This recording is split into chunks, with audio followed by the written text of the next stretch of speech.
Então vamos continuar com mais aplicações do ensemble canônico. E o sistema que a gente vê nesse vídeo é o sistema de um gás composto de moléculas diatômicas. De novo, nós não vamos incluir interações entre as moléculas, mas isso aí vai ser suficiente. Só o fato das moléculas girarem vai ser suficiente para dar trabalho para a gente resolver, mas que vai ser simples, como tem sido os outros problemas, porque a gente está trabalhando no ensemble canônico com temperatura fixa.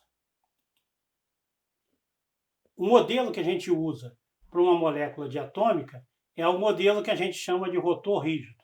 Uma molécula diatômica, então, é composta por dois átomos ligados por uma barrinha, e essa barrinha, nesse caso, vai ser rígida. Tá? Então, não temos molinhas aqui no meio. A distância entre eles é mantida fixa, é como se fosse um halter. E o rotor rígido pode girar em três planos. Pode girar nesse plano, ou seja, você pode girar assim, você pode girar no plano horizontal ou assim também em direção perpendicular, como está aí nessa figura. Então temos três direções de rotação.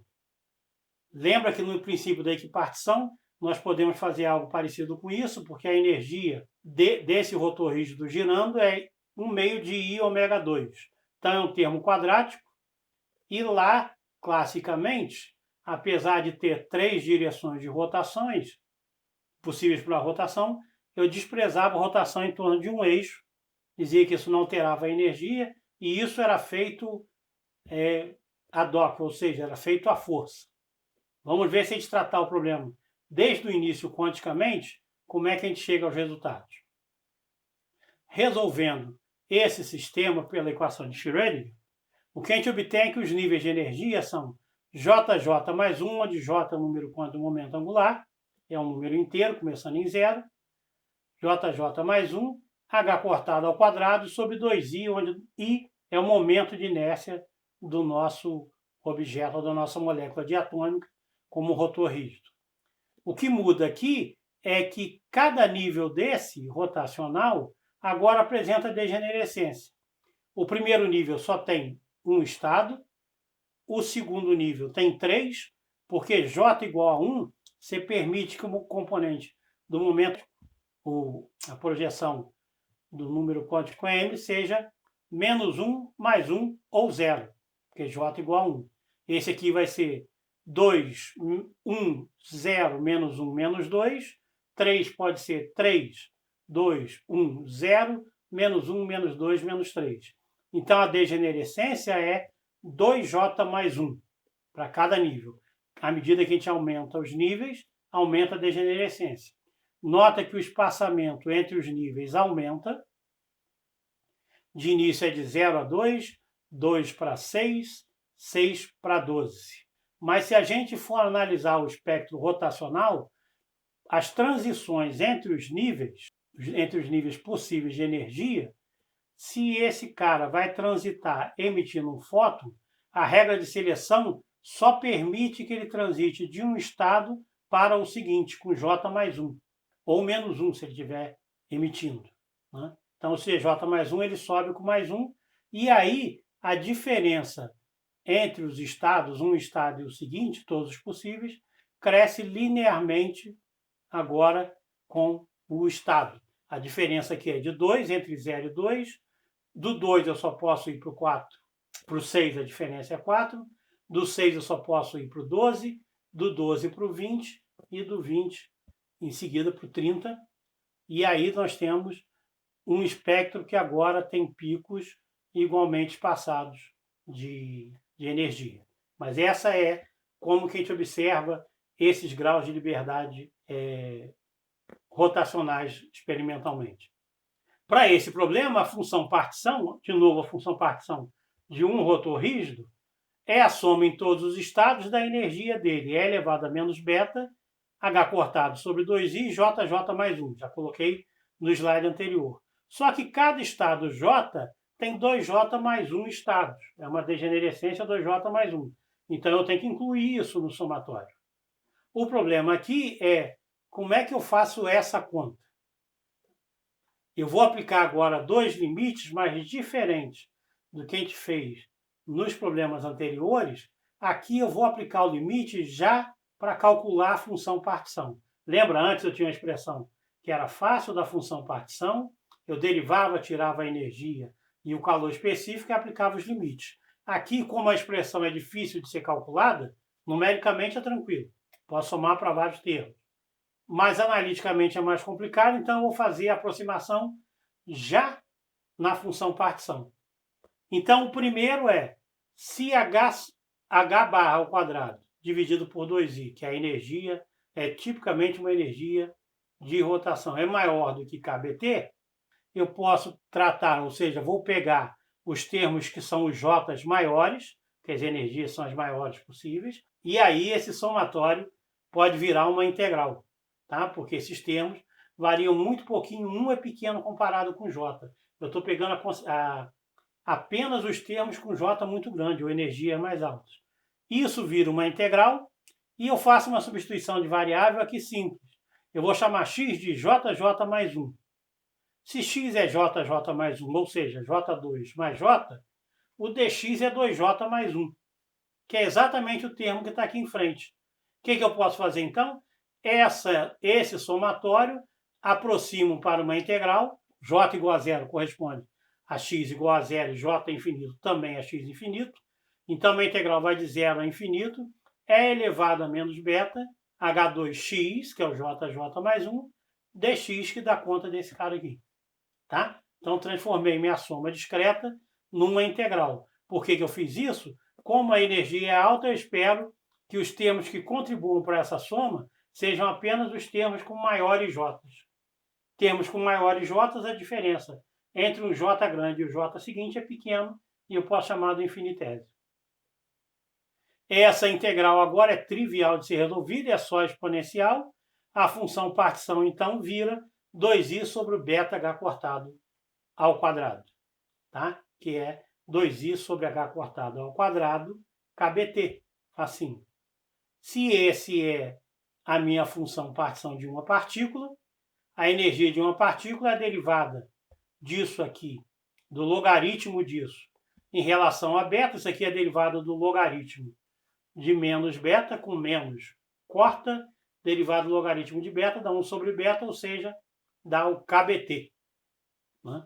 Porque esse logaritmo aqui, essas constantes todas, 2i sobre h cortado, vira um logaritmo. Quando eu derivo em relação a beta, ele sobe. Então, sobra só o logaritmo de 1 sobre beta. Eu deveria ter deixado mais claro no início, mas essa energia é apenas a contribuição da rotação. Se eu quiser a função partição completa, eu tenho que levar em conta se eventualmente essas moléculas estão passeando e tem alguma energia cinética do centro de massa levada em conta. A energia da kBt, pelo princípio de equipartição, isso corresponde a um sistema que tem 2 graus de liberdade quadráticos, que são as duas direções de rotação, e ω2 nos dois. Você observa que em mecânica quântica, eu não preciso levar em conta que a rotação em torno do próprio eixo deveria ser desprezada, como eu fiz quando resolvi esse problema classicamente. Na mecânica quântica, isso aparece naturalmente. Tá? Então, é a justificativa através da mecânica quântica por que a rotação em torno do próprio eixo não altera a função partição. Por falar nisso, não é só essa consideração que a gente tem, é aqui a gente está tratando moléculas diatômicas em que os dois átomos são diferentes. Tá? Uma molécula de CO ou o que for.